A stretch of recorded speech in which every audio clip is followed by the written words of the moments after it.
toast to Canada, our adopted land. Tonight, I shall propose a toast to our adopted land, the host to multitudes of every race assembled on the world's great face. This country, huge, alive, and free, and bountiful to you and me and anyone who wants to stand unfettered in a growing land. But where to begin? I pondered long. This country where we now belong demands so much of writer's skill, I might write for a month and still not touch on some important part of Canada. So where to start? Here was a problem might indeed make even great Rob Burns scratch his head. But taking thought, I made the choice of ordering my mind, my voice, to underline and emphasise the contributions great in size that came straight from old Scotland's hands to cultivation of this land, making of it from coast to coast a home of which proud folk can boast. Our ancestors of old lang syne roamed free among Scotland's heath and pine, till the cruel blast of England's power deprived them in an evil hour of croft and shieling, loch and glen, calling them cattle less than men, and shipped them off beyond the seas to die, or flourish as they pleased. Aye, dispossession. Let us now return to those sad days and how our ancestors, seasick and sore, were landed on a foreign shore. They looked around them, stretched their legs, shook the wrinkles from their philibeg, which is their kilts, and straightway started to command this country they called New Scotland. From Nova Scotia, round the banks of Newfoundland, the Scottish ranks spread inwards, aye, and westwards, till they crossed one last majestic hill, and wow, they saw an unco sight. The great Pacific stretched its might.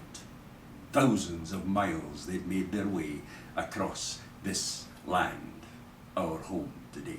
Now, some might think I make too much of the effect that Scotland's touch had on proud Canada's demean. But it can be heard, felt, and seen.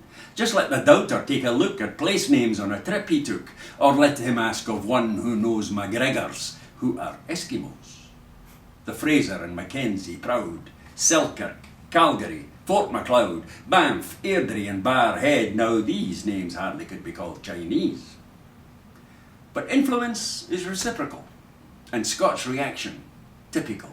For though in heart and soul he hold heritage and tradition old, the Scot is ably born somehow to love the land he lives in now, to grow with it, uphold its name, and work to bring it wealth and fame. And Nova Scotians, proud Acadians, take honour in the name Canadian. Oh, Robert Burns, could you but see this mighty, this superb country, I think your muse would hide her heed, so great would be your poetic need to capture with an image terse a different scene in every verse. For here is a country that the Lord has sculpted with a divine sword. Great fields so big, sir, that your plough would be worn out ere you were through. Huge empty wastes, barren and bare as poor old Holy Willie's prayer. Great vasty waters, inland seas and forests, sir, with mighty trees that rooted and were growing long before you heard the blackbird's song. And up till now, I've said no word about the creatures, beast and bird, that make their homes in this great land. Were seldom seen on Scottish strand. Great horned beasties, weird and droll. Wild animals would scare a foal. Beasts few men see. Names all men know. Wolf, beaver, bear and buffalo, elk, cougar, coyote, caribou, and others would mean naught to you, though you might fear for your ain hoose on meeting a Canadian moose.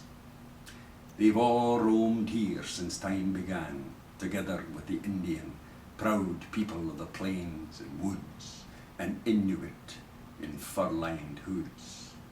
Here is a country that the Lord has sculpted with a divine sword, a land where man and beast and clime conjoin to give new life to time, a land of lands, a place whose worth has no peer anywhere on earth, a land to have, a land to hold, a land more dear than Pluto's gold. What more to do?